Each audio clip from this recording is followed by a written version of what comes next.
Ok, parece que começou. Não falou. Ela geralmente fala aí, começando a gravar. Então, os cronótopos do teatro. Vou repetir um pouco para poder ficar na gravação. Vocês podem, depois, se quiserem, voltar e assistir. Os estudos de história do teatro, de uma maneira geral, se concentram, têm como base, têm como fundamento da história o drama, ou seja, a literatura dramática, os textos escritos para teatro. São chamados de literatura dramática. E como o próprio nome diz, é literatura. Quando é que ele deixa de ser literatura? Ele deixa de ser literatura quando ele é encenado. Quando é encenado, ele vira teatro. Meu Deus. Ele vira teatro. Ele deixa de ser uma peça de literatura e se transforma em teatro. Isso é muito importante, entendeu? A história, os estudos de história, eles trazem em si muitas contradições. E essa é uma delas. Então, vocês têm que estar prontos para isso. Para prevenir isso, para fugir disso, eu criei essa ideia de cronótopos do teatro.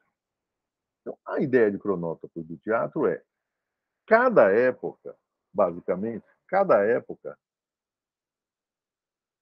formula um modelo de teatro. Formula um modelo de tudo, um modelo de música, um modelo de teatro, um modelo de pintura, de tudo, de literatura. Quer dizer, a arte, ela reflete os, os fundamentos mentais, a estrutura mental, os modelos, as ideias, os valores daquele povo daquele período, certo? Então, cada época tem um tipo de teatro, cada época tem uma forma de fazer teatro. É, é, então, estou tentando abrir aqui o chat, porque alguns de vocês estão falando pelo chat, não está abrindo. É impressionante, viu? Eu estou com realmente esse meu internet aqui está péssimo. Então, isso é uma ideia importante. Se vocês pensarem no teatro grego, que é o teatro antigo, o teatro da Grécia, aquele, eu já pedi para vocês falarem aqui, para dizer quantos espectadores tinha, vocês veem que o teatro da Grécia é um teatro completamente diferente do teatro de hoje. O modelo teatral da Grécia é um modelo teatral, é um modelo de teatro completamente diferente do que nós usamos hoje, totalmente formulado em outras bases, aquele palco aberto, aquele teatro aberto, né? A gente viu que a palavra teatro vem da palavra teatron. Não vou conseguir escrever porque o chat não está abrindo. Não sei. Alguém manda um oi aí no chat para mim, por favor, para ver se a partir de vocês eu consigo acessar o chat. Obrigado, Yasmin. Pronto, abri. Então, teatro. Obrigado, Yasmin. Eu estou com algum problema aqui, viu? Não sei se sou eu, se é o computador, se é tudo junto. Teatron. Alguém se lembra do que significa a palavra teatron? Que é de onde Sei vem que a... teatro é o lugar de onde se vê. Esse daí, não. Sim, professor. A gente já viu isso, né, professor? Essa é uma definição que está nos livros. Assim, geral, que todo mundo diz. Teatro é o lugar de onde se vê. Não está errado. Vocês vão me ouvir dizer isso muitas vezes. Não está errado, mas não está certo. Porque não é um lugar de onde se vê apenas. Isso é uma ideia, como é que eu posso dizer? Uma ideia limitada, limitante do teatro. Você não vai no teatro para ver. Você vai para ver no sentido amplo do ver. Né? Se você considera que ver, entender, pensar, refletir sobre valores, estar coletivamente ali juntos, é, compreender aquela história que está acontecendo na sua frente, entrar num estado mental que sai da realidade, a peça, a ideia do teatro, a ideia da literatura, ele levar para dentro da história. Então não é apenas ver, entendeu? Esse ver é muito, entendeu? É a mesma coisa. O que é o futebol? Ah, é um negócio que o cara chuta a bola. Futebol, né? Fute, pé, não é como se dissesse assim. Futebol. Futebol, a palavra inglesa, foot, pé, ball, bola, é um esporte que a pessoa chuta a bola. Não é, isso não é uma descrição do futebol, é uma descrição. Não está errado, porque realmente o jogador de futebol chuta a bola. Mas o esporte do futebol, ele envolve tanta coisa, é uma coisa muito mais complexa do que uma pessoa chutando uma bola, ou duas, ou 10, ou 20. Não é apenas isso. É um jogo de estratégia, de colocação, que tem que fazer o gol, e que tem altamente especializados e tal. Enfim, uma descrição do futebol bacana extrapola muito essa ideia, entendeu? Então, um entendimento do que é teatro extrapola muito essa ideia de um lugar de onde se vê. Embora, Yasmin, está certo, isso não está errado, mas não está certo. Não dá conta do conceito de teatro. Então, teatro, primeiro, não é um lugar, é um lugar aonde você vai para ver. Não é apenas um lugar de onde se vê. É aquele lugar aonde você e todo mundo, o público, vai para ver. Esse contemplar talvez fosse mais correto, meio formal, meio bobo falar contemplar. Mas não é apenas ver com o olho, entendeu? Porque quando você vai um lugar de onde você vê, parece um lugar de onde o olho vê. Um lugar onde você vê a história, vê os atores atuando, mas é um lugar onde você entra na história, onde você se transporta para aquela realidade, onde os atores vão lhe criar emoções, onde você vai compartilhar essas emoções com os espectadores que estão em torno, riso, choro. Essa emoção da plateia, ela é contagiosa, ela é contagiante. Então, você estando numa plateia que todo mundo ri, você fica predisposto a rir também. Você ficando numa plateia que as pessoas estão emocionadas, comovidas, ou chocadas, ou uma emoção assim forte, essa emoção ela é compartilhada pelo público. O público também. Então é uma coisa que é muito mais do que simplesmente ver. Certo? Então, bem-vindos ao mundo adulto. É isso que eu quero fazer com que vocês saiam do quadrado, saiam da caixa. Comecem a entender o teatro real. O teatro real não é, o público não vai apenas para ver, e o teatro não é um lugar para. Teatro, na verdade, é um lugar aonde fica o público. É isso que teatro, que a palavra teatron quer dizer originalmente, literalmente. Então, claro, é o lugar onde fica o público, o lugar de onde o público vê. Está certo. Mas não é qualquer lugar de onde você vê que é um teatro. Se eu chego aqui na minha janela e olho para a rua, não é um teatro. Se alguém vê uma coisa, não é um teatro. Entendeu? Se você está andando na rua, caminhando na rua, eu passei ali na rua e eu vi Pedro Matos. Estava ali tomando uma cerveja com Ana Caroline. Na hora da. Em vez de ir para a aula, eles foram tomar uma cerveja no, no, ali na praia, não sei onde, não sei se vocês são de Salvador, aqui no Porto da Barra, no lugar da praia bonito, lá no Coqueiro, eles estão lá tomando cerveja em vez da aula. Você viu ele? Isso não é teatro. Se vê um lugar de onde você vê é você mesmo. Você vê o lugar de onde você vê de dentro de você. Você vê do seu ponto de vista. O teatro é um lugar feito para que os pontos de vista sejam uniformizados. Ou seja, todo mundo que está sentado no teatro vê mais ou menos a mesma coisa. Claro, quem está lá no canto, não vamos dizer, o lugar do crítico, o pessoal chama o lugar do crítico, é o lugar do campo. E o crítico vai para falar mal, a ideia dele é esculhambar. Então ele não vai para o lugar bom, ele fica no canto. Essa é o folclore do teatro. Né? Então, na primeira fila, a última cadeira do lado da primeira fila é chamada o lugar do crítico. É onde o crítico se senta, porque ali ele vai ver péssimo. Primeira fila geralmente é péssimo, e você fica olhando para cima, assim, ou muito perto dos atores, você vê todo o fingimento, todo faz de conta. Então, primeira fila é ruim, e a última cadeira da primeira fila é desastrosa. É o pior lugar de todo o teatro, é a primeira fila da última, a última fila a última cadeira da primeira fila. Então, o pessoal diz é o lugar do crítico, que é a piada, o folclore da teatral. Então, o teatro é um lugar onde tenta, entendeu, uniformizar as visões do público, tenta criar uniformizar no sentido de que todo mundo vai entender aquilo da mesma maneira. Não. É um lugar que tenta uniformizar no sentido de que pode permitir aos artistas se expressarem entregarem um produto simbólico, na certeza de que aquelas pessoas vão estar recebendo mais ou menos as mesmas informações. Entendeu? Então você vai dizer, por que não tem gente atrás? Por isso, exatamente por isso. Porque atrás tem a parte técnica, os truques, as coisas que o público não deve ver. São feitas lá atrás da cortina, nas coxias e tudo, que é para o público não ver, nesse sentido que você está dizendo, né? Do lugar de onde se vê. Mas, entendeu? Esse não. Eu poderia ficar aqui tempos complementando, estabelecendo novas camadas para isso. No entanto, não dá tempo, não é a nossa ideia, vocês podem estudar, isso é uma coisa que é para provocar vocês durante a vida, mas eu só quero que vocês entendam uma coisa. Teatron significa, originalmente, o lugar onde o público fica sentado ou em pé. O lugar do público, aquele lugar que vai estabelecer uma relação com o palco, o lugar onde os atores se apresentam. Então, o palco antigo era dividido em orquestra e esquenê. Cena.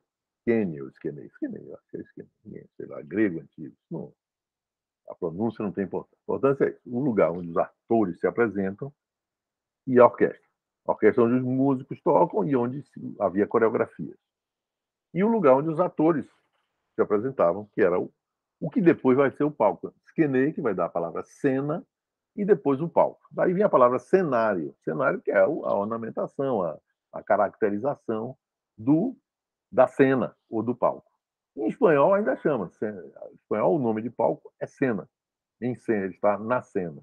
Então eles não usam palco. Quer dizer, ele está em cena. A gente diz isso em português. Mas o lugar onde o ator pisa, a gente chama de palco, tablado, praticável. A gente pode dar diversos nomes. Mas, então veja, Yasmin, você tem o teatro, é uma plateia, é o lugar onde a plateia fica, porém, ele tem que estar obrigatoriamente articulado a um palco. Não existe uma plateia sem palco. E não existe um palco sem plateia. Se existir, ele não é um teatro. Para ser um teatro, para ser um teatron, ele precisa ter a plateia e o palco. Então o pessoal diz, deu uma divisão, palco-plateia. Tem divisão, como tem a mão, eu dou sempre esse exemplo, a mão e o braço. A mão é uma coisa e o braço é outra. Não vai existir nunca uma mão sem braço. Quer dizer, pode existir uma mão que você cortou, guardou por alguma razão, uma investigação qualquer, uma monstruosidade qualquer, guardou a mão, o pessoal guarda a mão do faraó, a mão de... Isso tem por aí, em algum lugar, uma mão sem braço. Mas não é uma mão real, não é uma mão viva. É isso que eu estou tentando trazer para vocês. O sentido da palavra teatro é uma coisa viva. É o lugar onde o público fica para ver o espetáculo. Apenas para isso. Então, essa ideia de um lugar de onde se vê é uma ideia. Seria o lugar de onde se contempla, de onde você teoriza. A palavra teatron vai dar também a palavra teoros. Que quer dizer, que é uma das palavras que se usa para espectador em grego. Tem outras também. Tudo vem de tealmai, que é ir a um lugar, ser testemunha. Como é que eu posso dizer? Eu estou tentando fugir da palavra ver. Viajar para um lugar, entendeu? Vai ter um evento em São Paulo, então eu vou como embaixador da Bahia para assistir aquele evento. Baianos testemunhar. Antigamente não tinha internet, então, a testemunha, o fato de que alguém viu aquilo e escreveu e trouxe a mensagem, era uma coisa muito importante. Essa pessoa que vê, ela é um espectador, digamos assim, na etimologia da palavra teatron. Ele seria também um espectador. Então, a palavra teatro vai dar origem, que é tealmai, vai virar teatro e vai virar teoros. Teoros é o público. O público é o quê? O teórico. Então, você já está vendo aí o que é que se arma. O teórico, que é a pessoa que contempla e que aprende através da contemplação, e o prático, o artista, o poeta, o poético, né? Que é o realizador, o criador, que age, drama quer dizer ação, o que age através do drama, ou seja, das ações, e apresenta o espetáculo. Então você tem aí um pouco não é, como é que eu posso dizer, um enriquecimento da palavra teatron, um pouco além da ideia, até certo ponto ingênua, e muito limitada, sobretudo isso, muito limitada, limitante, como futebol, como qualquer coisa, essas palavras compostas, e pegam um pedacinho da coisa. Então a palavra teatro deixou de ser apenas o lugar do público, que era o conceito original, a arquibancada, a plateia, o lugar do público, e passou a designar a própria plateia. Entendeu? Então, a palavra teatro poderia ser traduzida, teatro poderia ser traduzida como plateia. Você vai para onde eu vou? Para a plateia. Eu vou na plateia assistir um espetáculo de teatro, de música, de dança, do que for, ou do esporte, ou você vai para o teatro. Você vai para a arquibancada, para a plateia. Você não é artista, você vai assistir. Então, você é um contemplador, você é alguém que vê, mas não vê, apenas vê o olho, vê, porque o lugar de onde você vê parece um lugar que não tem nada na frente, e você vê porque não tem obstáculos à frente. E realmente as cadeiras são organizadas numa situação de declive, de modo que o espectador que está na frente não impeça o que está atrás de ver. Mesmo que ele seja grandão, você vê, você está atrás, deve ver. Num teatro bem feito, feito tecnicamente, as fileiras de espectador não significa um impedimento. Então, isso também isso que eu digo, isso não está errado dizer isso. Mas não é apenas isso. Isso é uma visão. Aí, tudo isso que eu estou dizendo para vocês tem uma coisa especial. E essa é uma das minhas contribuições. A palavra teatro significa público, significa plateia, o lugar onde o público fica. Ou seja, significa o público. Plateia significa tanto as cadeiras vazias, como significa também as pessoas nas cadeiras, nos assentos. Então você vai ver no espetáculo, a plateia hoje está muito barulhenta. A plateia não é a cadeira, a plateia é o público na cadeira. Então, esse é um processo que chama-se metonímia. E, entendeu? Uma parte, você toma uma parte pelo todo, você o conceito vai se expandindo e a palavra teatro passou a ser, deixou de ser a cadeira, passou a designar o que mais além da cadeira, quando você fala teatro?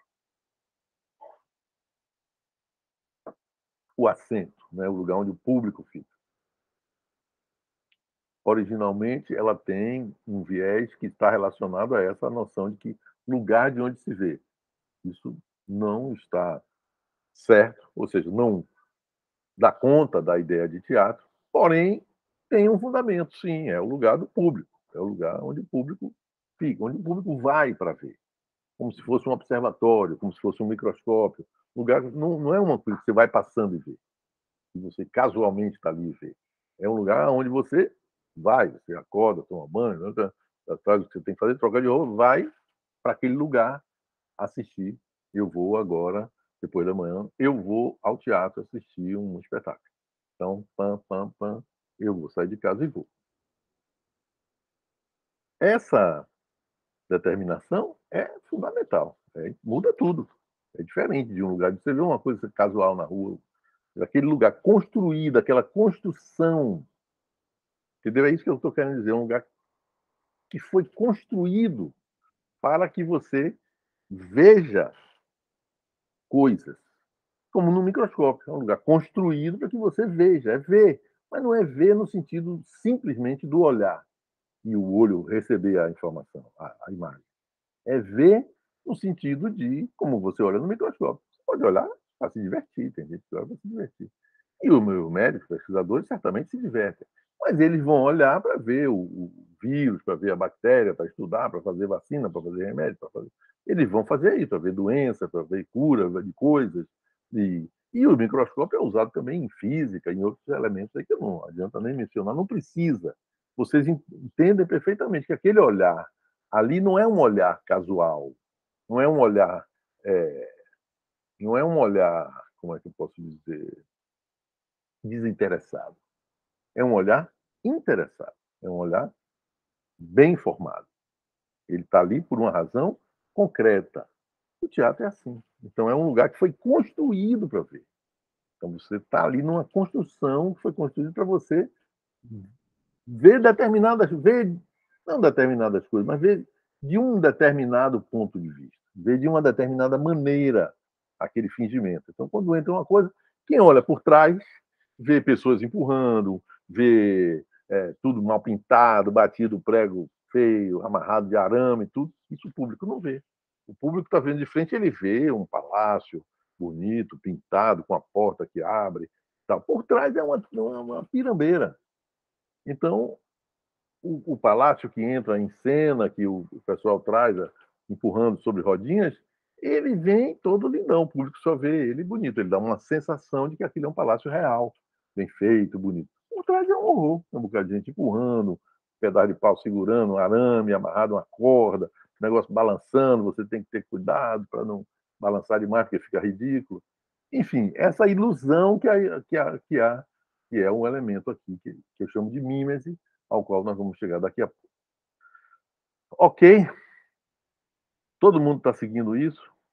Caroline, Pedro Matos, bacana, e você pelo menos está interagindo. Pedro,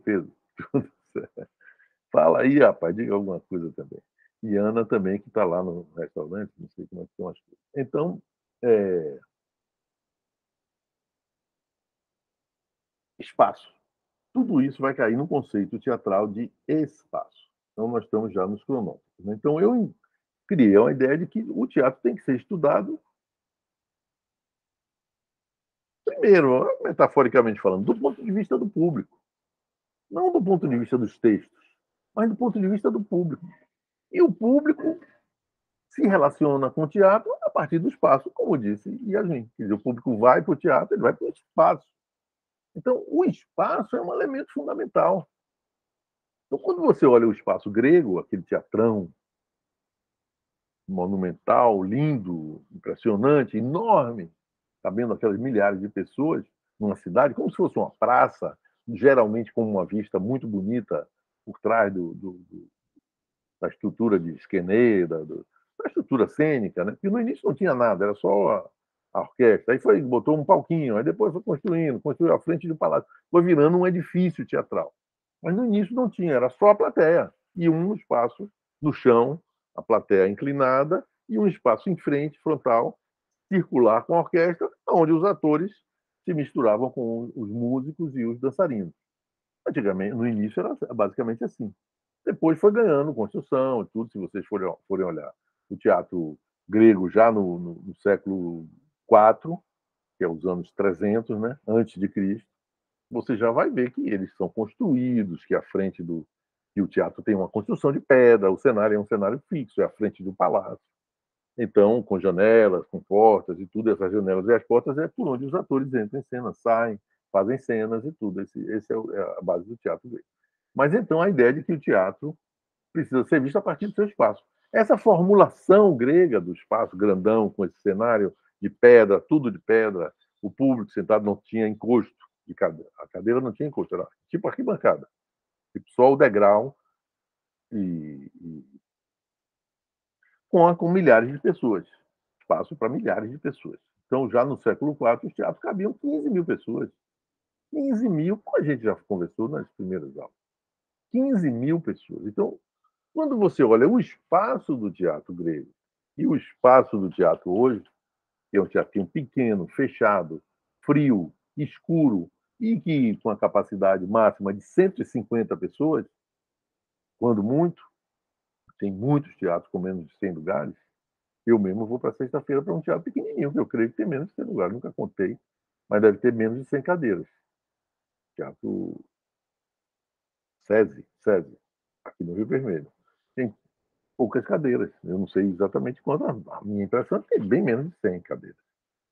Então, esses são os teatros contemporâneos. O teatro da nossa escola de teatro tem cerca de 150 cadeiras. Um teatro amplo, confortável, com um palco bom e tudo, assim. Bonito é um pouco alto demais, eu acho, mas tem cento e poucas cadeiras. E tem um declive fantástico, que era a nossa preocupação, porque o teatro antigo não tinha um declive, então uma pessoa grande como eu sentava na frente de um baixinho, ele não via nada, porque a plateia não tinha um declive bacana, entendeu? E isso, tecnicamente, é medido, tem que ter no mínimo tantos centímetros, eu não sei, 30, eu acho. Que a medida é 30 centímetros entre um degrau da plateia e outro. Minha impressão, talvez mais, não sei direito, estou chutando. Tem uma medida. Vocês acham isso fácil na internet? A planta de teatro, planta baixa de teatro, vai estar tudo isso lá. Então, o espaço. A ideia de cronótopos é que você primeiro toma o espaço como um elemento de aonde a peça é apresentada. Isso diz muito. Não é apenas o texto que é, entendeu? Mas aonde ela é apresentada. Aonde, que horas. Essa é uma noção fundamental do cronótopo. Existe um teatro. Então, um povo que, falando assim rapidamente, né, um povo que faz um teatro como aquele teatro grego, ele dava uma grande importância ao teatro. Tanto assim que o teatro era uma coisa enorme, era uma coisa grande. O teatro ser grande demonstra que o teatro tinha uma importância grande na sociedade, na vida das pessoas. Hoje, o teatro pequeno reflete a importância do teatro. O teatro é pequeno. Os teatros que apresentam espetáculos teatrais são pequenos, são de pequeno porte, 150 lugares, como eu acabei de falar para vocês. Com cerca de 150 lugares, o que é um espaço pequeno. O que, de certa forma, pode ser, pode não ser também, mas pode ser visto, pode ser analisado como um signo da importância que o teatro tem hoje. O teatro é pequeno.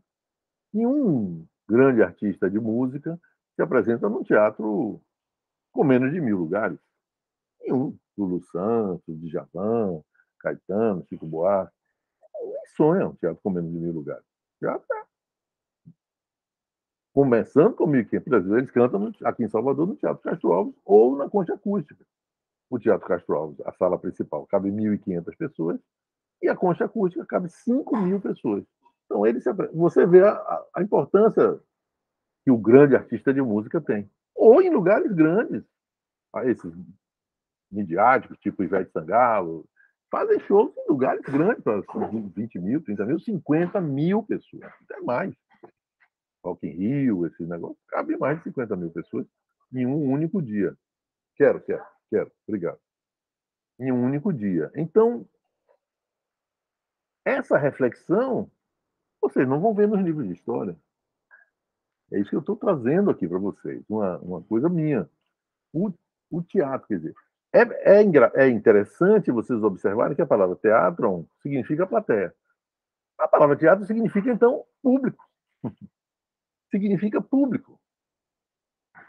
Se a palavra teatro significa público, da palavra teatron, plateia, palco. Palco, espetáculo, mímese. Mímese, então a palavra teatro designa, nenhum de vocês ensinaram, mas a palavra passou a designar não apenas o lugar do público, mas o espaço inteiro. Obrigado. O espaço inteiro. Palco, plateia, camarim, coxia, bilheteria, sala de entradas, foyer, etc. A palavra teatro passou a designar tudo isso. Em alguns lugares onde tem teatros grandes, como o Teatro Castro Alves, ou no Rio ou São Paulo, Teatro Municipal, você tem salas de refeição, tem restaurantes, tem galerias, tem exposição de arte. Então, o teatro, ele, além de ter espetáculos, ele tem uma série de outras, o espaço.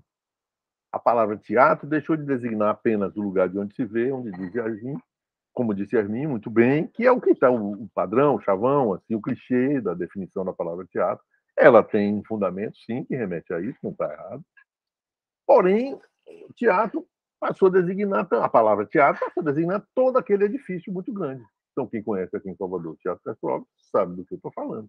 Ali dentro tem costureiro, tem lugar de fazer cenário, cenografia, tem museu, tem guarda-roupa, tem as salas de ensaio do balé, da orquestra, tem salas de ensaio para os grupos pedirem, se inscreverem e usarem para fazer ensaios, mesmo que não vá apresentar lá no teatro nem nada, tem salas de ensaio, tem uma sala de reunião, tem não sei quantos camarins, tem uma infinidade, é um negócio enorme.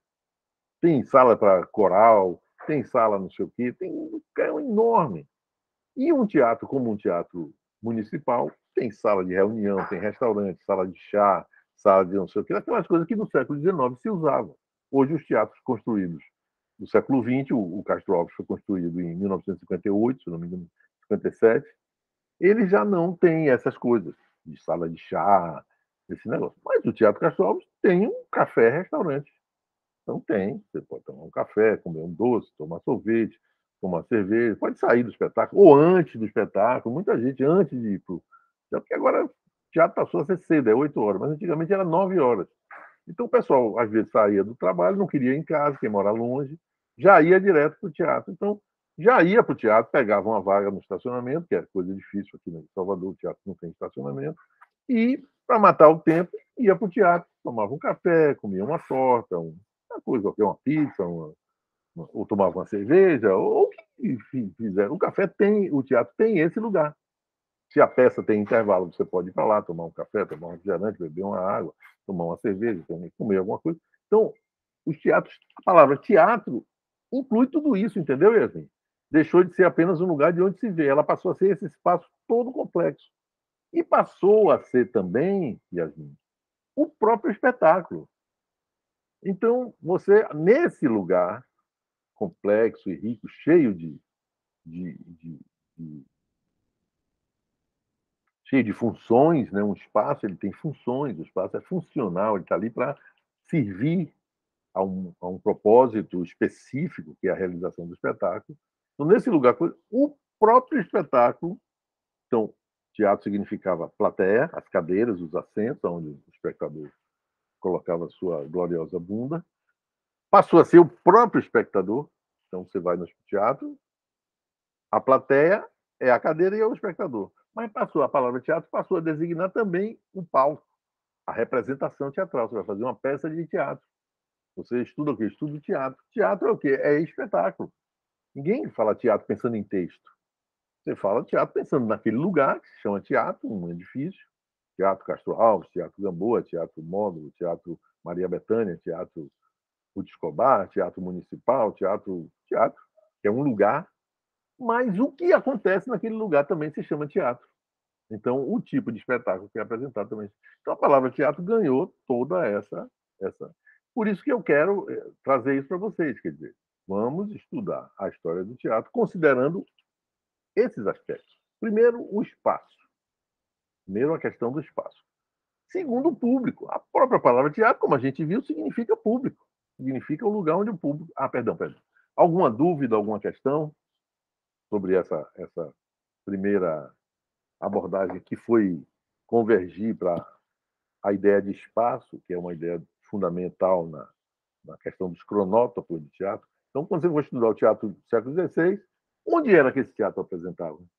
Esse espetáculo? Qual era o espaço? Isso vai trazer para você o sentido daquilo, o sentido daquele teatro, o sentido daquele espetáculo. Quando você encontra onde era que Shakespeare apresentava as peças dele. Então, vamos estudar as peças de Shakespeare. Ok, vamos ler o texto. Ótimo, tem que ler, claro. Tem que... Mas não é só isso. É isso que eu estou querendo dizer a vocês. Se vocês se limitam a ler o texto de Shakespeare, vocês não vão entender o teatro de Shakespeare do ponto de vista histórico. Pode até entender do ponto de vista literário, poético, da estratégia criativa de Shakespeare, das ideias dele, dos temas que ele trabalhou. Tudo isso é muito rico. Mas quando você pensa que isso está naquele teatro, naquele espaço público assim, os atores assados, como eram essas relações, quantas pessoas cabia, quantas pessoas assistiam, então você já começa a mudar a sua ideia. Você já começa. É isso que eu estou tentando trazer para vocês. Alguém ficou com alguma dúvida em relação a essa coisa do espaço? Por enquanto, não. Não, né? Então vocês entenderam. Você entendeu, né, Yasmin? Que não está errada essa ideia de que teatro significa fundamentalmente, originalmente, lugar de onde se vê. Tem uma relação com isso, porém, isso tem muitas ramificações e camadas que convergem para essa coisa, inclusive historicamente, teatro vira tudo isso. Segundo o público. Então, a palavra teatro significa público. A gente já viu, plateia. Teatro significa, literalmente, plateia. Então, originalmente, na etimologia, né? de lugar de onde se vê plateia, não lugar de onde se vê qualquer coisa. Você está andando na rua, tem um homem brigando com outro, você fica num lugar escondido para se proteger, para não tomar uma pedrada, nem uma facada, nem um tiro. Aquele é o lugar de onde você vê, escondido, atrás de uma janela, atrás de um negócio. É o lugar de onde você vê. Não é um teatro, entendeu? Então, esse lugar de onde vê precisa ter precisa ter uma compreensão, precisa ver que lugar é esse de onde se vê. Precisamos ver, precisamos ter uma visão mais, como é que eu posso dizer, mais real, mais realista. É isso que eu estou querendo trazer para vocês. Uma coisa real. Isso que eu estou falando é vinculado epistemologicamente real. Estudar um período teatral somente baseado nos autores não é real. Porque o real é o que aconteceu. O que aconteceu é isso. Foi apresentado aonde? Tinha público, quantas pessoas vinham, pagavam, não pagavam, os atores eram profissionais. Tudo isso que a gente vai ver. Então a gente viu que o espaço é um elemento importante. Primeiro, a palavra teatro vem do espaço, é a plateia, teatro significa plateia, e se transforma no edifício inteiro, deixa de ser apenas a plateia, passa a ser plateia-palco, depois plateia-palco, camarim, coxias, toda a parte técnica, foyer, todo o entorno do teatro.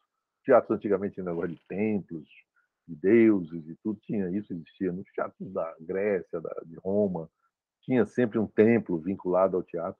Os teatros tinham nome de deuses, teatro de Dionísio, teatro tinha o nome de Deus, até hoje tem o nosso teatro da escola de teatro, chamado Teatro Santo Antônio. Essa ideia de botar nome de santos, de deuses nos teatros, Santa Isabel, Santa Catarina, tem muitos teatros com nome de santo. É muito comum isso. Ainda mantendo uma tradição que começa lá na Grécia, começa lá, que os teatros estavam ligados a templos. Então, havia cerimônias religiosas também dentro do teatro, que é aquela coisa do padre rezando uma missa. Tem uma estrutura de palco-plateia parecida com o teatro. Você pode, o padre fica lá na frente, o público nas cadeiras, é como se fosse um palco-plateia. Só que aquilo ali não é teatro. Por que não é? Rigorosamente, não é teatro.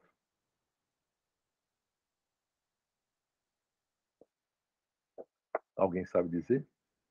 Pedro Matos, Caroline, Yasmin. Numa igreja, um candomblé, aqueles orixás dançando e tal, no terreiro, né? O propósito daquele lugar, Sim. Tá certo, Hermin, mande bala. acho que tem a Diga. ver com isso. Esses lugares não têm essa função de transmitir o que o teatro transmite, né? Que é uma apresentação visando o entretenimento Muito bem. ou Perfeitamente. alguma Pronto. aula. Maravilhoso. Perfeitamente. Você foi altamente intelectual aí nesse momento. Vocês vão encontrar milhares de professores na sua vida fora, estudiosos, sérios, alguns deles sérios, que vão dizer que o teatro e o ritual. Gente, vá no candomblé e diga que aquilo ali é um teatro. Entre lá no meio do terreiro e diga, aqui é um teatro, eu gostei. Isso aqui é um teatro, é uma representação. Essas pessoas dançando aqui com o orixá, elas estão. É um teatro, é um personagem, ela está fazendo isso. Vem alguém lhe dar uma paulada. Isso é uma ideia insana. Como o Yasmin está mostrando, é uma ideia insana. Para aquelas pessoas que estão ali, talvez não para mim, talvez não para você. Não sei, eu não acredito em candomblé, eu sou ateu, não acredito em nada, em nenhuma religião, igreja católica, padre, Buda, nada. Não, acho tudo isso bacana, que é simbólico, como disse Yasmin. Como é uma coisa simbólica e que lida com imagens e valores, então acaba tendo alguma sintonia.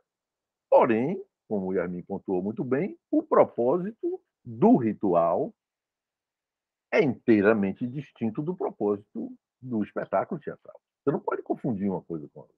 Isso é uma ideia de alguém que nunca foi seriamente, nunca frequentou um ritual de candomblé, nunca frequentou um evento que não é entretenimento, como disse Armin, que não é brincadeira, não é festa, não é, é um evento sério. Ninguém, o padre ali não é teatro, o budista, o espírita na sessão espírita. Não sei se vocês conhecem, o espírita recebe o espírito. Ele tem o guias espirituais na Umbanda, no Candomblé e tudo. São no próprio budismo tem isso, recebe informações, coisas, mentais, telepatias com outros seres de outras dimensões. Essa coisa de religião, que para mim tudo isso é uma conta de carochinha, história da carochinha. Eu não acredito nisso. Eu acho que tudo isso é uma.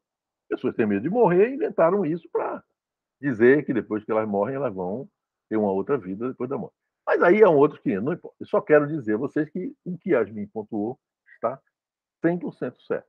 Ou seja, embora haja alguma sintonia, porque são imagens, são coisas que estão vinculadas ao imaginário, e valores, então tudo isso aproxima o teatro do ritual. Mas o teatro não é.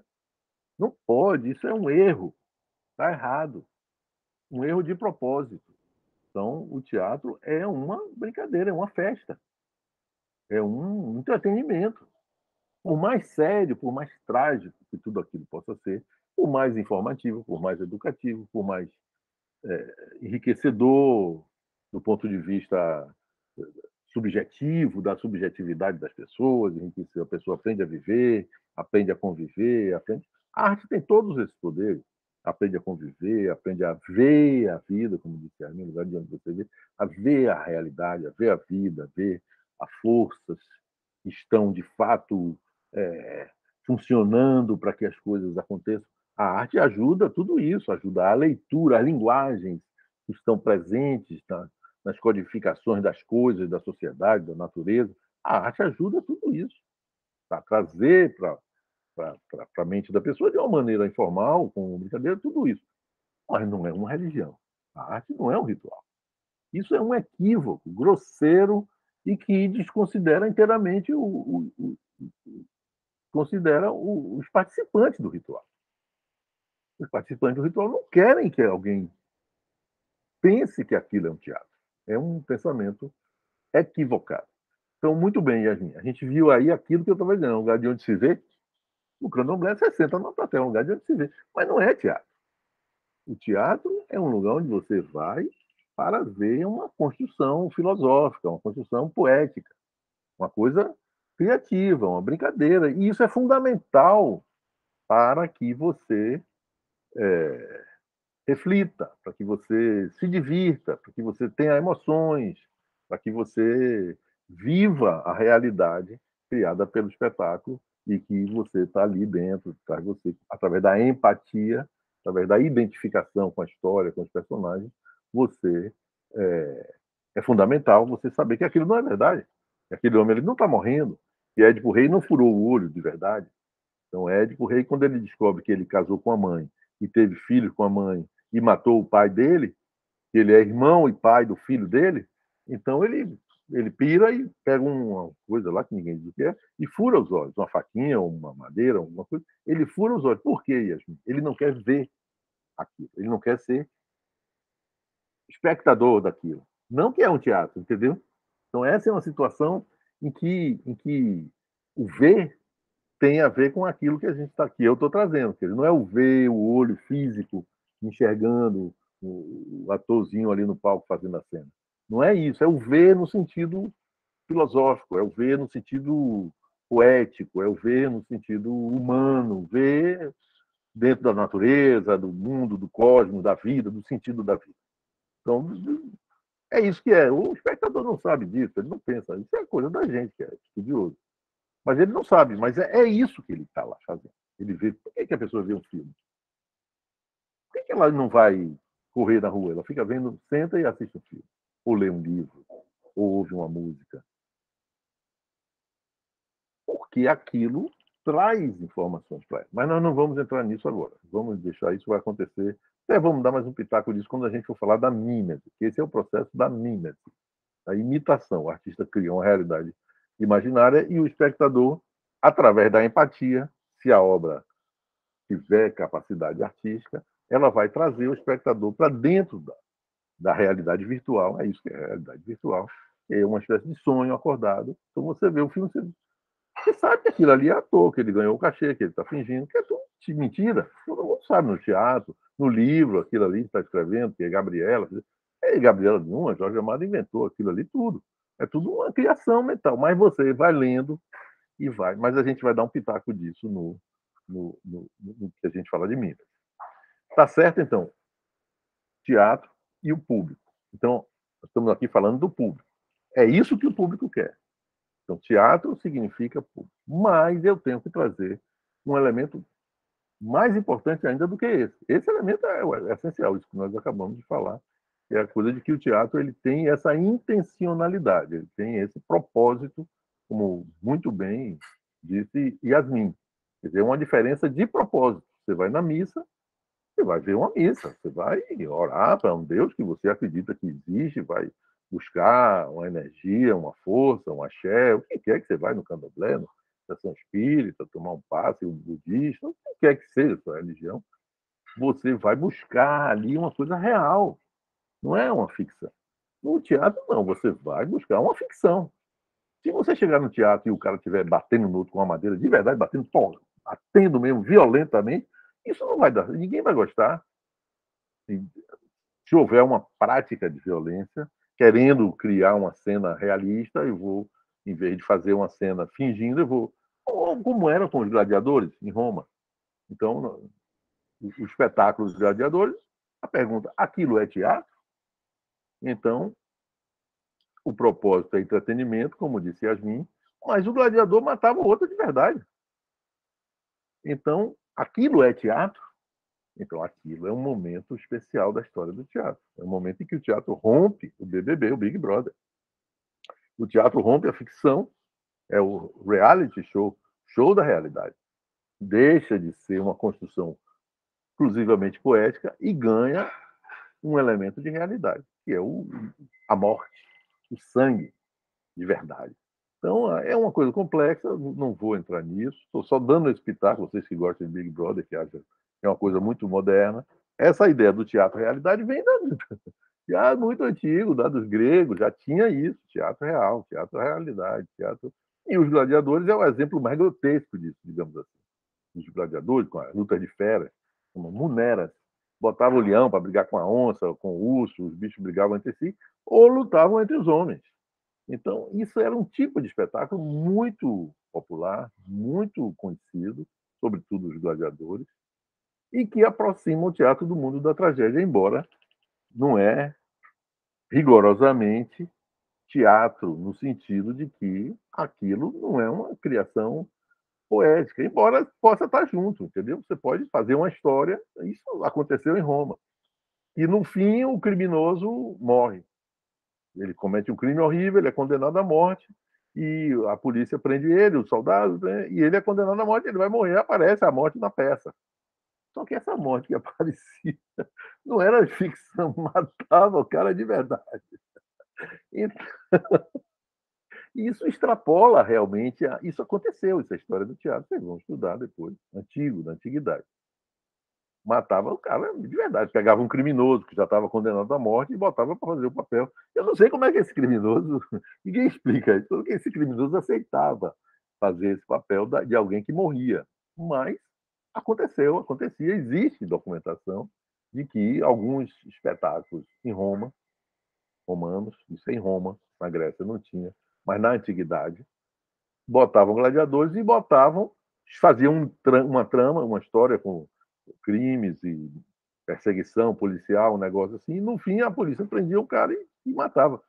De verdade. Matava a pessoa real, de verdade. A pessoa morria diante do público, com muito sangue.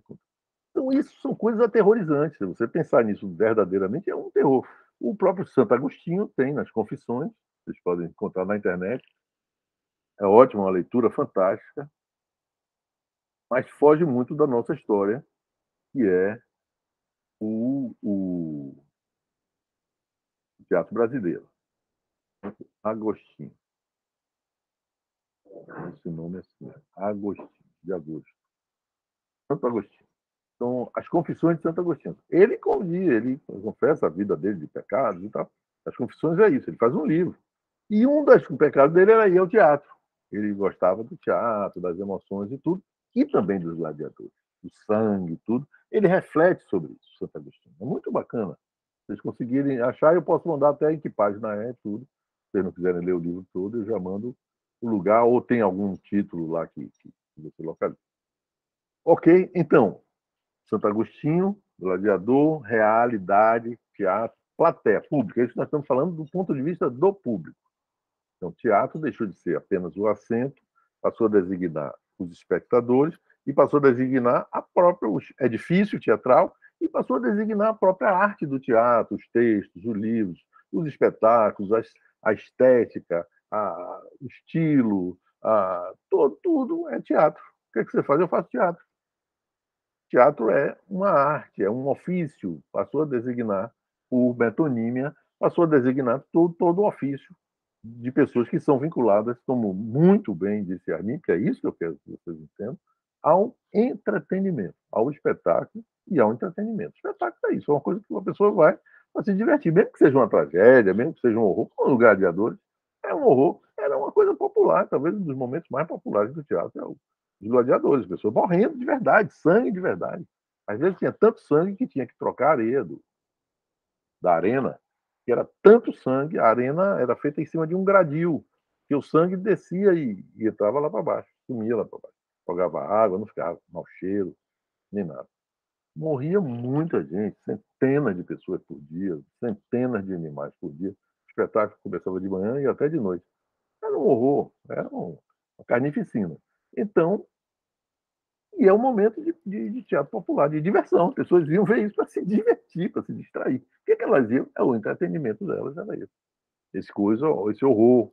É sobre isso que Santo Agostinho reflete. Então, esse horror, o horror, a tragédia, o drama, a tensão. Por que as pessoas gostam de filme de vampiro? Estou só dando um pitaco. Vocês vão estudar isso quando a gente falar de Mimes, vai tocar ainda nisso. Isso é importante, que não fica à toa.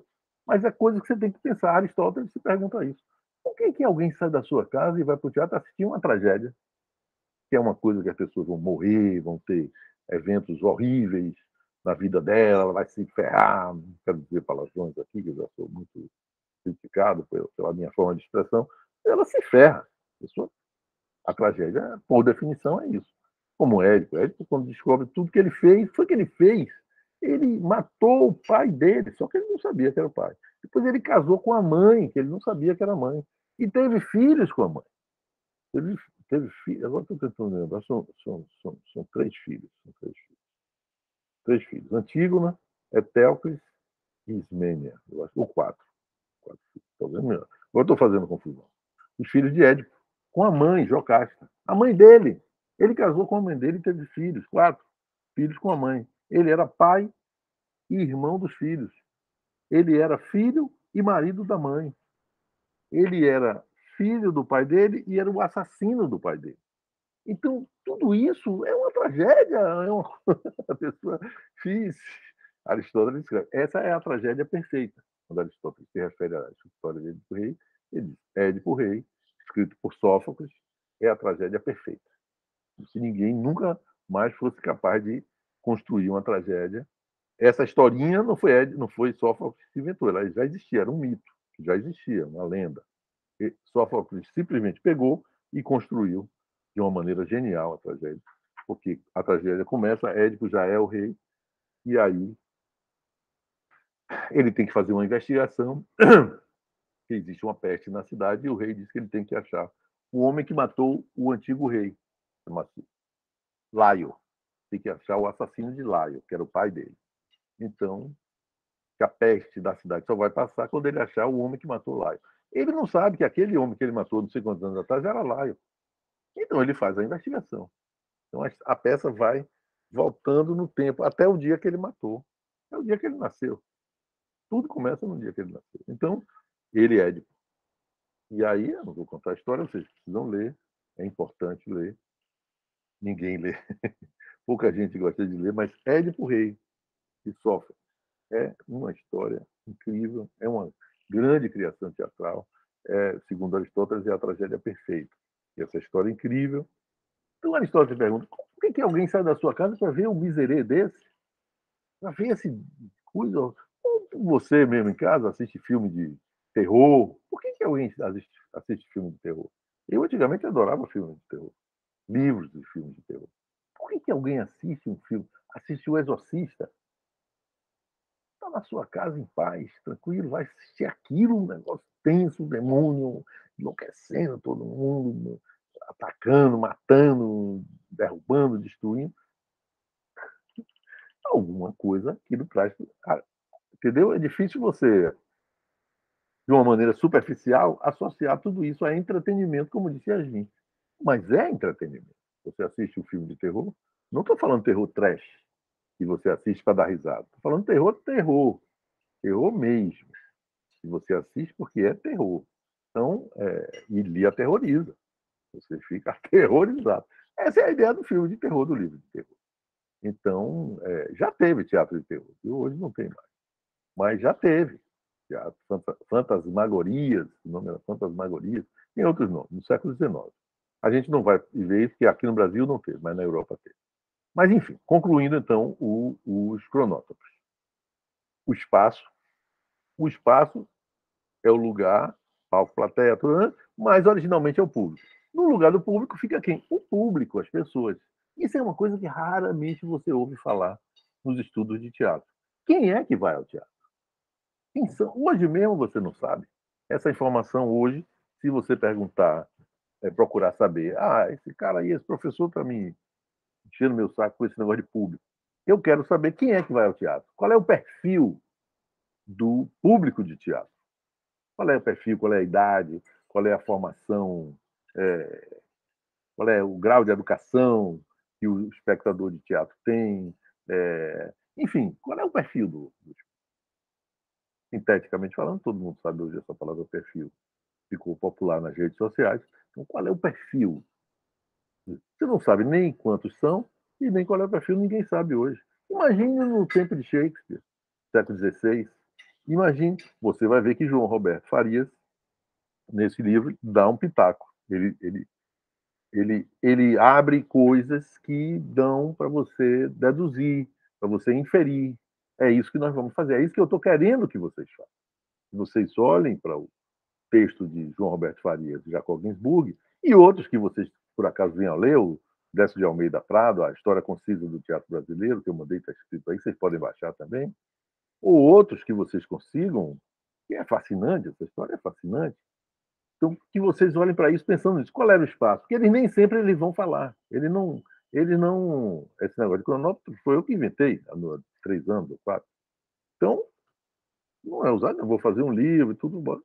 Se alguém vier usar isso, vai ser depois. Eu não sei nem se eu vou alcançar isso na minha vida. Mas eu estou trazendo aqui para vocês em primeira mão. Quando vocês lerem o texto, pensem: qual era o espaço? Qual era o público? Quem era que assistia a isso? Quem era que vinha? Qual era o público? Todas as coisas ligadas ao público. Quem pagava, não pagava, era de noite, era de tarde, durava quanto tempo. Enfim, o universo relacionado ao público. Ou seja, a palavra teatro obriga você a pensar no público. Porque teatro é, originalmente, plateia. Ou seja, o lugar onde o público fica. Então, se você diz teatro, você está falando nisso. Por que você está falando? Então, aqui agora eu vou trazer um elemento importante aqui dos cronótopos de teatro. Nas artes em geral, o público é um receptor. Então, alguém de vocês já estudou semiologia? Tem algum contato com semiologia? Yasmin, Michel, Bianca, Caroline? Mateus? Não tive não, professor. Não, nenhum. Alguém teve? Não? Não, estou vendo aqui vários nomes. Bianca, Pedro. Ok. Então, a semiologia, que é uma coisa que vocês deveriam estudar, podem estudar, deve ter uma disciplina de semiologia de teatro, espero que não tenham acabado essa disciplina. Antigamente tinha, eu dava, inclusive, essa disciplina. Então, ela estabelece uma coisa muito simples. Qualquer comunicação está baseada num esquema que é emissão, meio, vou botar assim, não me lembro mais a palavra exata, meio e recepção. Vou botar assim, para ficar simples, viu? É um pouco mais complexo, mas eu estou mencionando isso para vocês entenderem. Então, qualquer processo de comunicação tem o emissor, o meio, o canal, meio, e a recepção. Tem o emissor, o emissor o emissor, não me lembro a palavra mais exata. Isso é uma coisa criada por um cara chamado, não posso, Saussure e Peirce. Vale a pena vocês estudarem, porque isso ajuda vocês a entenderem o que é um espetáculo. Saussure e Peirce são dois estudiosos do século XIX que criaram a ideia da semiologia ou semiótica. Vocês vejam isso aqui, o que, é que eles fazem? Eles dizem, todo o processo de comunicação, eles vão dizer que pode não ser humano, entre animais e entre máquinas, tem a emissão, o meio ou o canal e a recepção, certo? Então, se você está andando na rua e Anca está andando na rua, Pedro passa do outro lado da rua, não vê ela quer chamar Pedro, porque eles vão para o ensaio, vão fazer alguma coisa, ela diz, Pedro, Pedro, é assim que ela faz? O que é que ela faz? Pedro está passando lá do outro lado da rua, ela está num lado da rua, Pedro está lá do outro lado, ou seja, a uns 12, 15 metros de distância. Os carros estão passando, pessoas andando. Ela diz, ela precisa falar com Pedro. Ela diz, Pedro, é assim? Ela grita, muito bem, Ianca. A Ianca, a própria Ianca responde. Ela grita. Mas se Pedro está junto dela, sim, Ianca, é isso que é responsabilidade epistêmica, entendeu? A maioria das pessoas não conhece essa forma de pensar. Não conhece essa forma de pensar real. Então ele pergunta: se Pedro estiver junto de você e você estiver falando com ele, você grita? Fala, Ianca. Não, muito bem. Não grita. E se Pedro estiver junto de você e que você quiser dizer a ele uma coisa que Yasmin não ouça, o que é que você faz? Yasmin não ouça ou não entenda?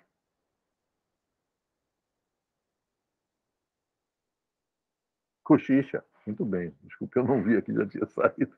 Eu não vi no chat, estava pensando. Cochicha. Muito bem. Então aí você tem o emissor, o meio e o receptor.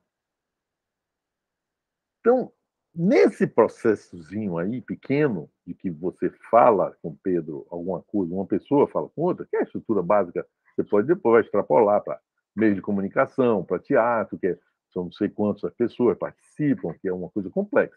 Quer dizer, quem é o emissor no teatro? É um bocado de gente, autor, diretor, ator, cenógrafo, figurino. Você tem uma congruência de uma coisa polissêmica complexa, que eu não vou entrar aqui, só estou dando um espetáculo para vocês entenderem. O público é o receptor do teatro. O teatro é o meio, é o equipamento que possibilita aquele tipo de comunicação que a gente quer no teatro, que não é apenas ver qualquer coisa, é aquela comunicação que nós queremos dentro do nosso teatro, seja um musical, seja um teatro de tragédia, seja uma comédia, seja um teatro esporte participativo, que o público grita, participa, elege, interfere. Então, seja lá como for, o espaço do teatro vai interferir no modo como o emissor manda a sua mensagem para o receptor, certo? E no processo aqui que Yasmin falou de uma maneira muito espontânea e bacana, isso mesmo, que ela diz, grita, cochicha, fala normal, cochicha. Se Pedro estiver junto dela, ela fala normal, ela não vai gritar. Mas se ela quer dizer a Pedro uma coisa que ela não quer que uma outra pessoa não saiba, eu já disse que foi Yasmin, mas pode não ser uma outra pessoa, não saiba ou não veja, ela cochicha, gesticula, faz um bilhete, ela vai dar uma outra, ela não vai gritar. É isso que eu quero dizer. Se um primeiro ela grita, no segundo ela fala normal, no outro ela cochicha. Então, a forma da comunicação, ela está ligada a forma, o meio da comunicação, ela está ligada a uma condição que nós estamos chamando aqui de espaço. E no caso do teatro é o espaço. Então, a forma da comunicação está vinculada a coisas que são concretas. No caso do teatro, então, no teatro você grita ou você fala baixinho.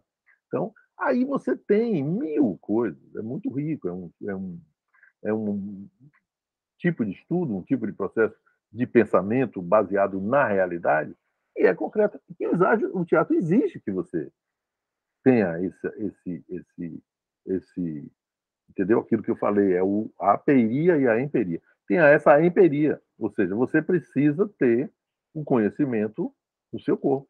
O ator tem que saber falar, tem que saber gesticular, em público, diante do palco, para que a mensagem chegue no espectador. Se ele ficar de costas, se ele ficar de lado, se ele falar baixinho, se ele não tiver clareza nos gestos, no olhar, na atitude, na fala, se ele não articular, se tudo isso não tiver semiologicamente, é isso que é a semiologia, quer dizer, o que é que você tem que fazer para conseguir comunicar? Ou seja, o receptor condiciona a sua emissão. É isso que eu quero dizer. A emissão não está apenas no emissor, o modo como você vai emitir. Ela está também no receptor. Por isso que quando Pedro está lá longe, Ianca grita. Ianca não grita porque o grito faz parte do que ela quer dizer. Não, o grito não faz parte do que ela quer dizer. O grito faz parte da recepção. Como ele está lá longe, ela tem que gritar. Se ele estiver junto dela, ela não precisa gritar. Então, a forma da comunicação muda a depender da forma da recepção. Pronto, aí é uma coisa complexa que se vocês vão estudar. Mas então, na conceituação do teatro, o que é teatro? Na semiologia do teatro, que é música. São sons, eu tenho que atropelar um pouco, já são 20 para as 4, eu tenho que terminar hoje, pelo menos o toque aqui do público e da Mimes. Então, eu vou gastar mais 2 minutos com o público e pular para a Mimes. Senão a gente não consegue fechar. O público, a música são sons. Você pode fazer uma música e guardar na partitura. Ela vai ficar ali guardada. Ela não vai mudar com o tempo. Você pode escrever um livro e ficar ali. Quer dizer, o livro, a literatura, ela tem um público. Ela é feita para um público que existe independente dela. A pintura, você faz a pintura e guarda. Daqui a 200 anos, essa pintura apareceu. Os nazistas roubaram não sei quantos quadros. Tem até o filme lá. Roubaram não sei quantos quadros na Segunda Guerra Mundial, saquearam os museus e tal, e levaram tudo para Berlim. Quando houve a guerra que os nazistas perderam a guerra, muitos quadros sumiram. Quem levou esses quadros? O que foi que houve? Eles destruíram? Alguém roubou? Na hora da guerra, algum alemão esperto viu que estava ferrado, que acabou, botou aqueles quadros milionários de Leonardo da Vinci, de não sei o que, no seu carro e pam, se mandou, fugiu para uma fazenda lá no fim do mundo que ninguém achou ele?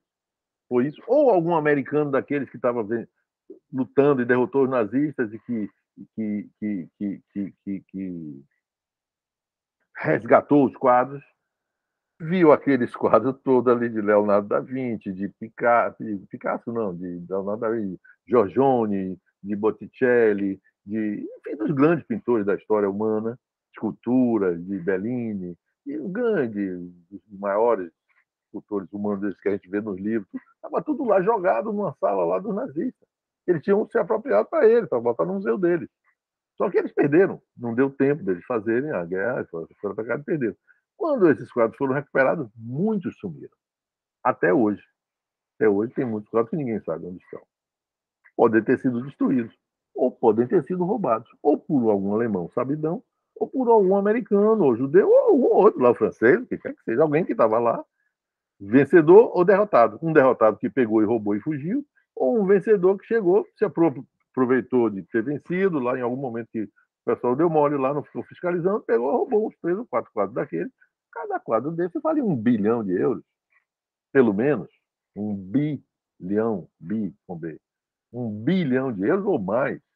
Então, o cara roubando 3, basta ele roubar um, se ele roubar um. Só que vender isso é difícil, você tem que vender no mercado negro. Tudo isso é complicado. Então, muitos quadros sumiram, entenda o que é que eu quero dizer.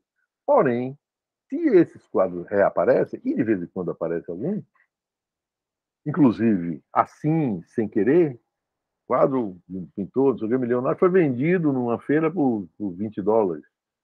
Quando o cara chegou em casa, que ele foi ver aquilo, vale €1 bilhão. Então, às vezes aparece assim também, ninguém sabe. Às vezes, o fato de que o quadro ficou sumido todos esses anos, desde a Segunda Guerra Mundial, de 45, 48, até hoje, são 60 anos, 70 anos, não muda nada. Você achou ele, botou na parede, você pode olhar ele do mesmo jeito. Ele está lá, vai estar lá o mesmo quadro. Ou seja, o quadro, o ser do quadro, a semiologia das plásticas, a semiologia da música, a semiologia da literatura, elas têm um público, elas têm um receptor. Elas são feitas, e se o receptor vier, bem, se não vier, não veio. Fernando Pessoa escreveu o quadro, e os livros dele ficaram. Ele morreu, depois que ele morreu, foi que descobriram que ele tinha aquele livro e publicaram. Ou seja, muito depois que ele escreveu. Ele não publicou na mesma hora. Entendeu? É, o exemplo máximo de tudo isso é um livro chamado A Poética, que é um livro de Aristóteles. Apagou. A Poética. Eu, hein? Está apagando. Vocês estão vendo aí a Poética? Para mim está sumindo. A Poética, saiu. Ok. A Poética de Aristóteles, assim, saiu. Ficou 1.500 anos desaparecido. Quase 1.500 anos. Estou exagerando. 1.500 anos ele ficou desaparecido. Depois ele apareceu. Quando ele apareceu, ele pôde ser lido. Vocês vão ler. Se não leram ainda a Poética de Aristóteles, vocês vão ler. E alguma disciplina vai pedir para vocês lerem. É fantástico, é uma obra extraordinária. Você lê hoje do mesmo jeito, porque a mensagem contida nele, a emissão, digamos assim, aquilo que foi emitido naquela obra, está ali e vai ficar ali. O leitor pode se transformar. Claro que uma pessoa que lê hoje, ele não lê como um grego do século IV. Não é isso que eu estou dizendo. Isso muda, o ponto de vista muda, o lugar de onde você vê, como disse Yasmin, muda. A visão, o ponto de vista, a perspectiva muda. No entanto, o livro não muda. O livro é aquele que Aristóteles escreveu, foi aquilo. Digamos que foi. Talvez não tenha sido exatamente aquilo, mas basicamente foi aquilo. Qualquer livro pode ser modificado por alguém, livros antigos, né? Sobretudo os que foram escritos à mão. Escrito à mão, alguém escreveu com uma caneta. Se eu vou fazer uma cópia, eu mesmo pego e mudo. Aí vem o ditado: quem conta um conto, aumenta um ponto. Então, se alguém vai copiar, pode mudar alguma coisa e tudo. Porém, a base, digamos assim, está lá. Você lê, porque o livro tem um receptor. O teatro não tem um receptor. O teatro, como o próprio nome diz, teatro, quer dizer o quê? Plateia, público. O receptor é parte do teatro. Ou seja, quando você apresenta um espetáculo, ele só acontece uma única vez. Você não vê duas vezes o mesmo espetáculo. Não existe duas vezes o mesmo espetáculo. Por quê? Porque o público muda. Quando o público muda, o espetáculo muda. Então, no teatro, no quadro, não. Você bota o mesmo quadro. O público muda, mas o quadro continua lá. A própria visão do mundo muda. Aqueles quadros de mulheres nuas, de homens nus, do início do século XIX, quando os pintores criavam escândalos pintando pessoas nuas, hoje já não escandalizam mais ninguém. Você vai aqui no Museu Rodin, tem lá pessoas nuas e tudo. Eu brinco lá, minhas sobrinhas, eu digo, tá pelada, tá? Eles dão risada. Menino de 7 anos, 8 anos, então eles dão risada, tá pelada, tá pelada, tá pelada, eles dão risada. Aí ninguém se escandaliza mais com as pessoas nuas de Rodin, nenhum quadro de gente nua do século XIX. Mesmo que eu brinque com uma criancinha de 8 anos, 7 anos, 6 anos, na verdade elas tinham 6 anos quando elas viram 5, elas acharam engraçado aquelas pessoas peladas, deitadas, Rodin, uma pessoa deitada nua, pela um homem, mulher, pelado, totalmente pelado, parecendo um pinto. Então, isso era uma coisa escandalosa. Hoje não escandaliza mais ninguém. Porém, a obra permanece íntegra. Ela não muda com o público. Muda o modo do público ver, muda os tempos, muda os valores. Porém, a obra permanece lá. Teatro não. Quando de um dia para o outro, de quarta para quinta, de quinta para sexta, se apresenta o espetáculo quinta, sexta vem outro público. O público muda o espetáculo. O espetáculo muda, você mesmo não consegue fazer exatamente 100% igual. Você vai fazer uma coisa parecida. Então, o que é que eu estou querendo que vocês entendam? Que o público é parte do espetáculo. Então, um texto de Shakespeare só é um texto de Shakespeare se você só vai entender realmente o texto de Shakespeare se você tiver alguma noção de que tipo de recepção ele teve, de que tipo de público assistia, de que quantas pessoas, de que classe social, pelo menos assim, as linhas gerais, para você ter, saber exatamente quem era, você não vai saber, mas em linhas gerais, qual é o perfil, como se diz hoje nas redes sociais? O perfil é isso, onde você estudou, onde você mora, é uma coisa assim genérica, uma coisa geral. É muito? Não, é péssimo, é pouco. Porém, é melhor do que nada. É isso que nós, entendeu? Então, se você sabe alguma coisa do público, se você sabe alguma coisa da recepção, você tem uma outra visão. Então, é isso que eu estou convidando vocês através do cronómetro, para vocês entenderem. Quando vocês lerem João Roberto Faria, ou Décio de Almeida Prado, ou qualquer história do teatro que vocês queiram ler, vocês pensem no espaço e pensem no público, porque eles não vão dar uma ênfase. Os historiadores não dão, eles falam de texto escrito. Vocês vão ver. É horrível, grotesco. Mas é isso que eles fazem. Do mesmo jeito que o pessoal fala teatro brasileiro, só fala de São Paulo e Rio. Alguns só falam de São Paulo, como o Sabato Magaldi falou, vocês leram. Teatro brasileiro, tendências contemporâneas de teatro brasileiro. Que teatro brasileiro tem aí? Tá maluco? Ele está falando só de São Paulo. São Paulo é o Brasil, agora o resto é o Brasil. Mas não. Então, essas contradições, esses paradoxos são presentes na vida de todos nós que estudamos teatro. E, nesses últimos 10 minutos que me faltam aqui, eu tenho que trazer o último elemento do cronógrafo, que é a mímese. E esse é o mais fácil, esse é o que a gente estuda. Só que a gente estuda geralmente o texto. Então, o que eu estou chamo de mímese é a representação, a forma da representação. Então, teatro hoje, você tem teatro musical, você tem teatro tragédia, você tem teatro ligado a causas sociais, você tem teatros de ativismo contra feminicídio, contra racismo, você tem teatro na fábrica para discutir as questões. Tem que eu estou dizendo, pode ter, deve ter, pode ter, devia ter, nem tem muito menos do que tudo isso que eu estou dizendo. Mas você tem esse teatro musical americano, com aquele Fantasma da Ópera, aquele negócio. Você tem musicais brasileiros, tipo Gota d'Água, tipo Patética, outros musicais brasileiros. Você tem comédia, lambada, tipo Bofetada, Besterol, comédia Besterol. Você tem comédias críticas, você tem stand-up comedy. Você tem uma quantidade de formas de teatro, de modelos de teatro. Você tem teatro de participação, você tem teatro de grupos, grandes grupos, de muitas pessoas. Você tem teatro de participação que a plateia participa dentro do espetáculo. Você tem, enfim, teatro de sombra. Você tem teatro contra o governo. Você tem teatro a favor do governo. Você tem tudo que você puder imaginar. Tem muitas formas. O teatro é uma arte que se diversificou muito. Não vou nem falar sobre isso. Por quê? Deixa para vocês pensarem. Não vai ser o nosso assunto aqui agora. Pode até no futuro ser. Mas essas formas de construir a representação teatral eu chamo de mímese. Mímese. O que é mímese? É como você cria a sua forma teatral para atingir o público. De que modo a forma teatral atinge o público? Então, mímese é uma coisa que está ligada não ao artista, está ligada ao público. Se você faz uma peça, você se esforça para fazer um negócio. Eu já vi isso muitas vezes. O ator faz uma cena dramática, o público ri. Isso é muito comum. Ele exagera, faz uma coisa exagerada, fora do limite. O público ri. Aí tem uma confusão. Ele errou na sua criação e o público riu. Ou seja, não houve mímese. Então, é importante vocês entenderem que a mímese é quando o produto artístico, quando a criação poética, a criação artística, produto no sentido de produção, de criação, de construção, cria uma fantasia na mente do espectador. Cria um sonho, cria uma mímese.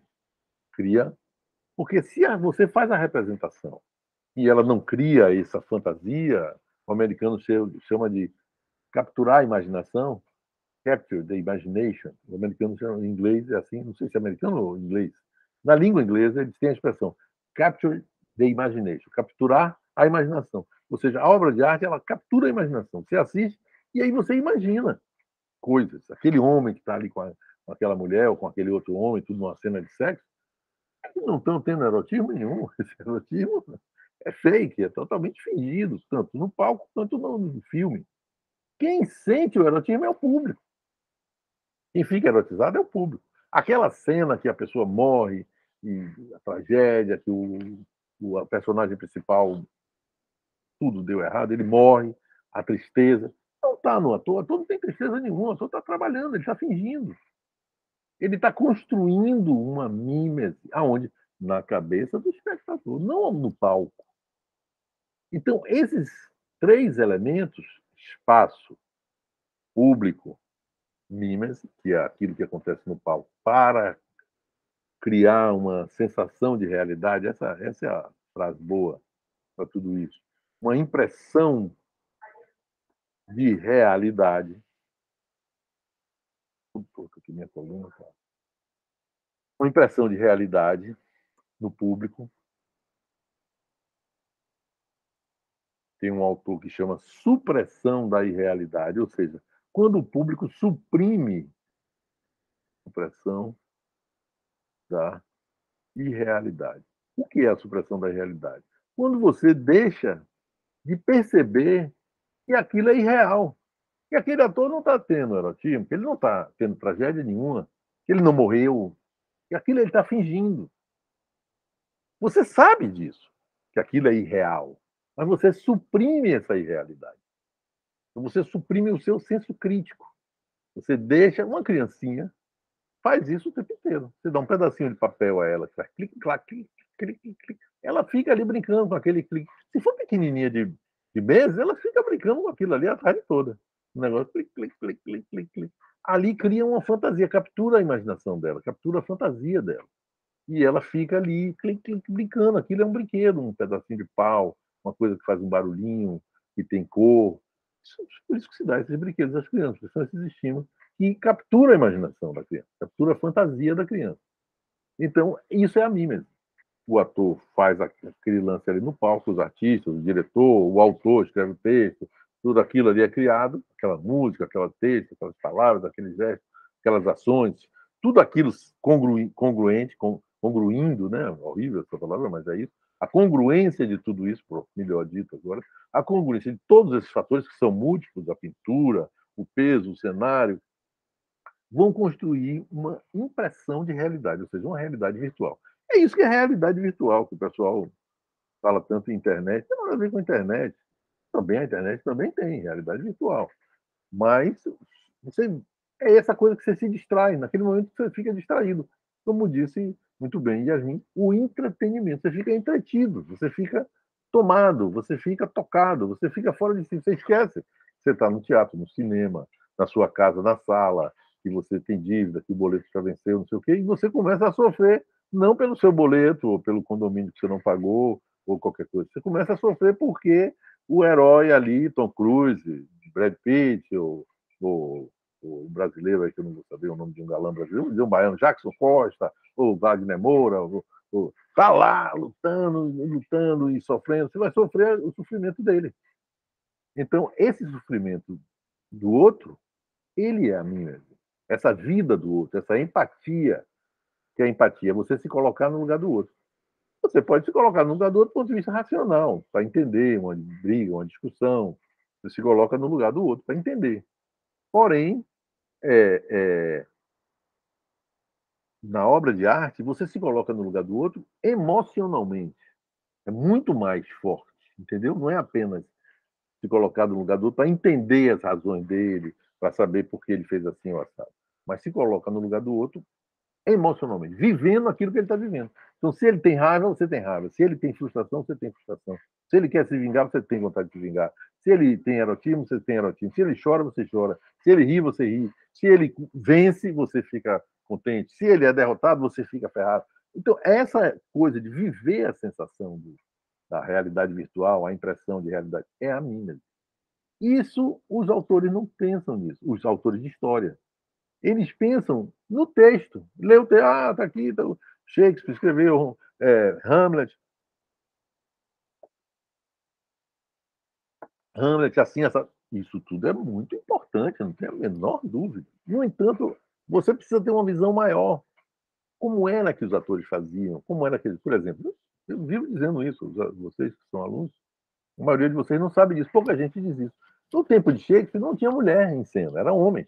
No tempo de Sófocles e Aristófanes e Ésquilo e Eurípides na Antiguidade Clássica na Grécia, no século V a.C., não tinha mulher, eram homens que faziam. Então, quem fazia Antígona, quem fazia Medeia, quem fazia Fedra, eram homens.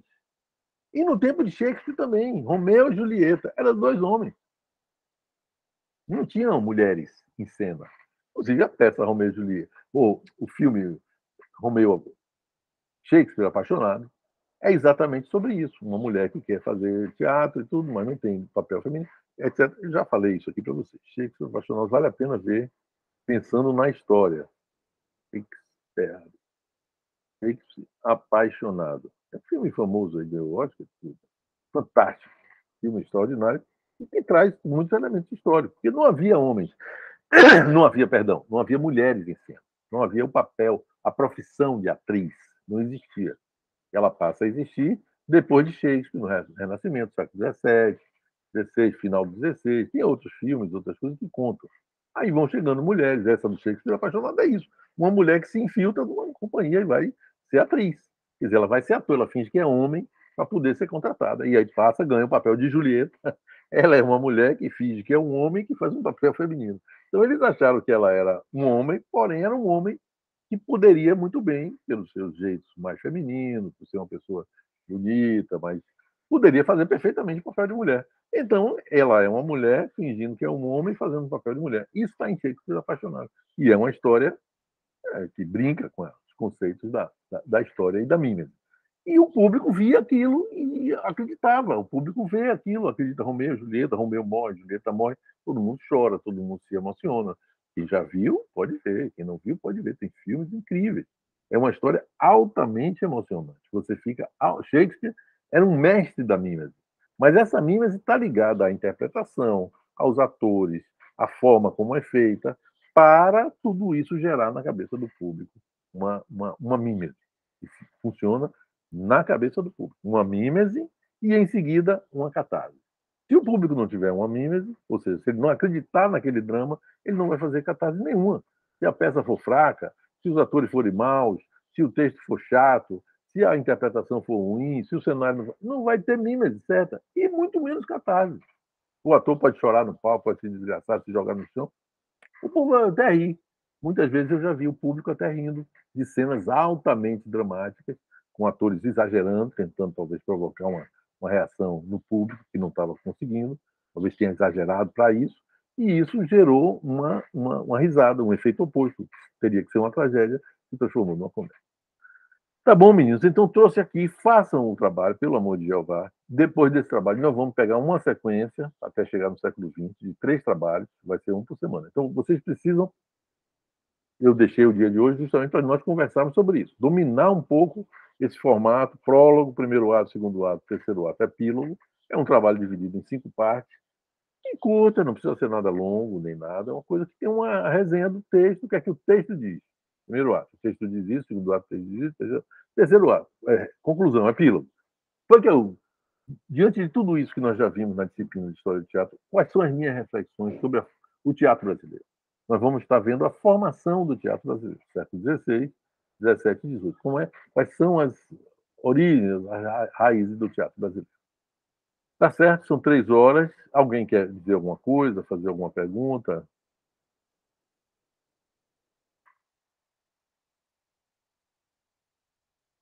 Não? Então, tudo ok. Ótimo, ótimo, tudo ok. Então, ficamos aqui. Bom resto de semana. Eu estou às ordens. Caso vocês tenham alguma dúvida, esse trabalho vocês têm que entregar até terça-feira, não é isso? Eu sou péssimo com data, com número, com tudo isso. Sempre fico pânico de eu ter botado a data errada. Dia 24, que é, se eu não me engano, terça-feira que vem, um dia antes da aula.